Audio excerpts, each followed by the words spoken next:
நான் ஏற்கனவே சொல்லிட்டேன், பங்காளி கட்சிகள் ஒரு வார்த்தையை பயன்படுத்திங்க. களம் மாற மாற அவர்களுக்கு பயம் வருவது சகஜம்தான். பயம் எப்பொழுதுமே வரும். அவர் என்ன கோயம்புத்தூர் மக்களை சில்லறைன்னு சொல்றாரா? அதனால நீங்க டிஆர்பி ராஜா தான் போய் கேட்கணும். கோயம்புத்தூர் மக்கள் இங்கு ஒரு தெற்கு தொகுதியை ஒரு எம்எல்ஏவை தேர்ந்தெடுத்து அமர்த்தி இருக்கின்றார்கள். கோயம்புத்தூர் மக்கள் 1998, 99 பாரதிய ஜனதா கட்சியினுடைய பாராளுமன்ற உறுப்பினரை தேர்ந்தெடுத்திருக்கிறாங்க. டிஆர்பி ராஜா எப்படின்னா ஒரு புது ஆள், தஞ்சாவூர்காரன். அவங்க அப்பா பணம் சம்பாதிச்சதை வச்சு மட்டும் அரசியலுக்கு வந்திருக்காரு. அவருக்கென்று தனித்திறமை 1, 2, 3 சொல்லுங்க.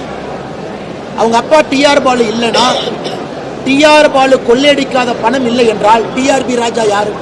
இன்னைக்கு டிஆர்பி ராஜா ஏன் கோயம்புத்தூர்ல சுத்திட்டு இருக்காரு?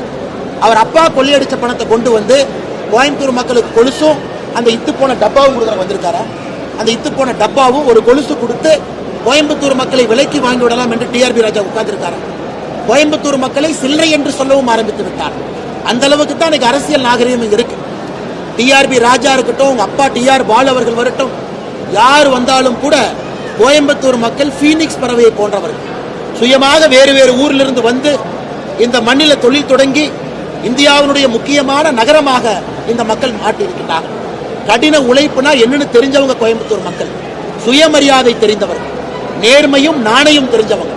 டிஆர்பி ராஜா போன்றவர்களுக்கு இந்த மண்ணில் எப்பொழுதுமே இடம் கிடையாது. பணத்தை வச்சு கொஞ்ச நாள் அரசியல் பண்ணலாம். ஈசல் பூச்சி மாறி கொஞ்ச நாளுக்கு உயிர் இருக்கும்.